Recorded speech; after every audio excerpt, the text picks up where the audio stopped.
Chapter 37. There! It never happened. Now wash up for dinner. I'm making hazelnut soup. Rapunzel was back in her room at home with her mother, heartbroken. Her mother was acting like it was just any other day. It wasn't. Rapunzel had thought she was going to have a life, a real life, but she was trapped in the tower again, never to leave, never to love. Her mother was right. The world was a horrible place.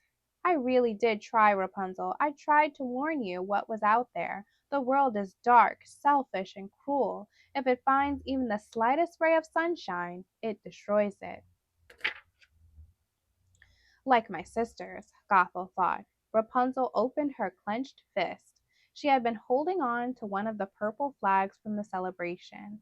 On it was a golden sun, just like the sun on the king's and queen's clothing in the mural, just like the suns in the murals she had painted on her bedroom ceiling. Everywhere she looked, there were suns and more suns. Then it hit her. She fell backward in her vanity. In that moment, she knew. In that moment, it all made sense. She was the lost princess. Rapunzel? Rapunzel, what's going on up there? Rapunzel, are you all right? Said Gothel, walking up the stairs to see what the commotion was. Rapunzel was in shock. She stood on the landing, just looking at Gothel, seeing her for the foul woman she was. I'm the lost princess. Please speak up, Rapunzel. You know how I hate the mumbling. I am the lost princess, aren't I? Rapunzel gave Gothel a wrathful look and continued, Did I mumble, mother? Or should I even call you that? Oh, Rapunzel, do you even hear yourself? Why would you ask such a ridiculous question? It was you. It was always you. Everything I did was to protect you. My flower. Rapunzel shoved Gothel and ran past her down the stairs. Rapunzel! I spent my entire life hiding from people who would use me for my powers, said Rapunzel, walking away from her mother. Rapunzel! Called Gothel, going after her. And all this time I should have been hiding from you. Gothel couldn't believe how angry Rapunzel was. Where will you go? He won't be there for you, said Gothel, desperate to keep her flower. What did you do to him? That criminal will be hanged for his crimes. No. Now. It's all right. Listen to Mommy. All of this is as it should be. She reached to touch Rapunzel's hair, but Rapunzel snatched her mother's hand in hers, and then she saw it. Her mother's hand was like a claw, like a witch's hand.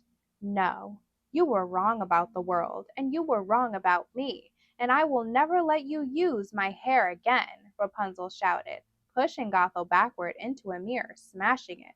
You want me to be the bad guy? Fine. Now I'm the bad guy. Gothel slapped Rapunzel across the face, knocking her to the floor. Is this what you want? Mother, no. I'm not your mother, remember? I'm just the witch who stole you from your real family. Please don't hurt me. I wouldn't hurt you, dear. You think you know my story. You have it all written in your mind. You know nothing of my life, Rapunzel, or why I've made the choices I have. She put her knife to Rapunzel's throat as she chained her up. Rapunzel! Rapunzel! Let down your hair! It was Flynn Rider. He was calling from outside. How? Never mind, said Gothel. Now listen to me, my little flower. Do as I say, or I will gut that dreamboat of yours. Do you understand? She tossed Rapunzel's hair out the window for Flynn Rider to climb up. Do you understand? Asked Gothel. Yes, said Rapunzel. Yes, what? Yes, mother. That's right, Gothel said as she gagged the lost princess. Gothel stood at the window, waiting for Flynn Rider to come in. Rapunzel was frozen in fear. She didn't know what her mother, what Gothel, would do next. Rapunzel, I never thought I would see you again. Before he could say anything else, Gothel stabbed him. She had killed before, but nothing so intimate as this. And she had a keen sense of satisfaction, feeling the blade slip into his flesh and his warm blood pouring onto her hand. Rapunzel screamed through her gag, trying to reach Eugene, but the ropes kept her in place. Now look what you've done, Rapunzel, Gothel said. Oh, don't worry, dear. Our little secret will die with him. Rapunzel was terrified. Eugene was bleeding to death. And as for us, we are going where no one will ever find you again. We will go to the dead woods, and I will claim my place as queen once again, and I will have my sisters at my side. Rapunzel was struggling against her mother as Gothel tried to drag her down the secret passageway. Rapunzel, really, stop already. Stop fighting me. No, I won't stop. For every minute for the rest of my life, I will fight. I will never stop trying to get away from you. But if you let me save him, I will go with you. No, no, Rapunzel, Eugene said. I will never run. I will never try to escape. Just let me heal him, and you and I will be together forever like you want. Everything will be the way it was, I promise, just like you want. Just let me heal him. Together forever. The words were like knives in Gothel's heart. Sisters, together forever. Gothel agreed. She finally had her flower. Rapunzel would go without a struggle. Gothel would take her to the dead woods, and they would be together along with her sisters. They would never grow old, and they would never die. They would never turn to dust like their mother. She would never suffer the indignity of death, of the horrible death she had given her mother. She was finally going to have the life she wanted. Eugene, oh, I'm so sorry. Everything is going to be okay, though. I promise. You have to trust me. Come on.